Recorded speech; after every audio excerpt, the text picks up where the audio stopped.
अस्सलामु अलैकुम वरहमतुल्लाहि वबरकातुहू। वालेकुम अस्सलाम वरहमतुल्लाहि वबरकातुहू। और आप बखैर व आफियत हैं?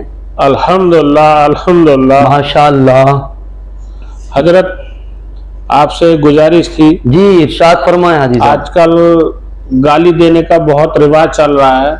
जी जैसे किसी को गाली दे दी और गाली देकर लोगों को हंसाना, जी ये कैसा गुनाह है? देखिए, गाली देकर लोगों को हंसाना, अगर किसी की दिल आजारी किसी की तरफ इशारा करके दे रहे हैं जी, तब भी गलत है। अपनी तारीफ समझ करके ऐसा कर रहे हैं तब भी गलत है।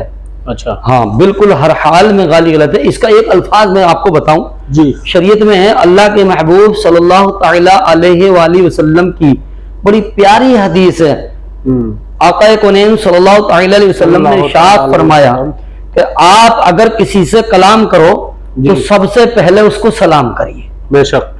आपसे अगर कोई बगैर सलाम करे, आप बैठे हैं, कोई आदमी बाहर से आया बिल्कुल, और बगैर सलाम करे आपकी बातों का बीच में दखल देने लगा या बहुत करने लगा, तो अल्लाह के नबी ने फरमाया आप उसकी बातों का जवाब नहीं दें।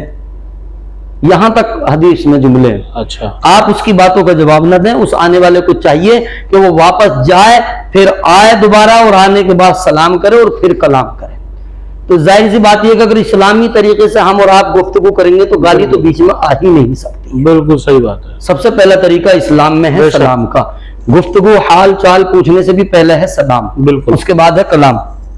बहरहाल, अगर कोई खुदा न खास्ते अपनी बेवकूफी की वजह से या लाइल्मी की वजह से गाली देता है जी, तो वो अपना दुनिया और आखिरत में बड़ा नुकसान कर रहा है। अच्छा, इसलिए ये खुली दलील है, अल्लाह रब्बुल इज्जत ने अपने हर बंदे को दो आंखें अता फरमाई, दो पैर अता फरमाए चलने के वास्ते, दो हाथ अता फरमाए, दो कान सुनने के वास्ते अता फरमाए, मगर जबान मेरे रब ने एक ही अता फरमाई। बिल्कुल बेशक। इसलिए कि जबान एक ही बहुत, अगर इसको गलत इस्तेमाल कर लिया गया, खुदा न खास्ते अलामान वल हफीज, इसको किसी ने अगर गलत इस्तेमाल किया तो एक जबान का ही बवाल बहुत हो सकता है। ये जबान ही है जो झगड़ा करा सकती है, लोगों में नाइत्तिफाकी करा सकती है, कभी कभी जेल और थाने कभी नौबत आ सकती है। ये तो दुनिया के बवाल हैं कि आपने देखा होगा यार इस आदमी से कलाम मत करना, ये बहुत बद अखलाक है। इससे अगर कभी भी कोई सीधी बात करते हैं ना तो हर सीधी बात का जवाब उल्टा ही देता है जी। और जिसकी जबान में शीरी होती है, मिठास होती है, बाखलाक होता है, हर इंसान उससे मोहब्बत करता है। बिल्कुल बिल्कुल। तो दुनिया में भी बद अखलाकी के जबान के गलत इस्तेमाल करने के बवाल हैं और आखिरत में भी उसको इसकी सजा मिलेगी। तो इसलिए जबान को सही इस्तेमाल करना चाहिए, सोच समझकर बोलना चाहिए।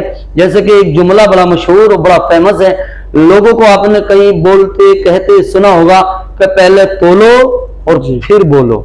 तो बोलने से पहले जो है कम बोलना हमेशा फायदेमंद है और ज्यादा बोलना, बेजरूरत बोलना ये सख्त मना है। ज्यादा बोलने वाले का कभी कभी कोई ना कोई जुमला गलत निकल ही जाता है। जो बेमौका बेमहल बोलता है, ज्यादा बोलता है, उसकी जबान से कोई ना कोई जुमला गलत निकल जाता है, जिसकी वजह से उसको शर्मिंदगी हासिल करनी पड़ती, शर्मिंदगी उठानी पड़ती है, शर्मिंदा होता है। इसलिए जबान को बहुत सोच समझ करके चलाएं। अल्लाह से तौबा करें कि जब भी जबान चले, अल्लाह रब्बुल इज्जत तेरी रजा के लिए मेरी जबान सही चले, चाहे वो दुनिया के मामलात में चले, वो आखिरत के मामलात में चले, वो चाहे दीन के मसले में चले, वो चाहे दुनियावी मसले में चले, चाहे वो तिजारत के मसले में चले। अब मैं एक छोटी सी मिसाल पेश कर दूं। एक तसव्वुर कर लें, मैं एक दुकानदार हूं जी, तस्लीम कर लें थोड़ी देर के लिए। बिल्कुल। मेरी दुकान पर एक ग्राहक आया, उसने मुझसे बात की, तो मैं उसका जवाब अगर ये देता हूं भाई इतने का ले लेने, तो आगे बढ़, चल जल्दी से आगे बढ़ जी, तो ये अल्फाज मेरी जुबान का बड़ा भोंडा लफ्ज है। हाँ जी, हाँ मैं उससे कहूँ भाई बैठ, आप सुनिए, बहुत प्यार से उसको समझाएं ताकि अगर वो नहीं उस वक्त भी नहीं ले सकता हो तो दोबारा पलट करके वो आए।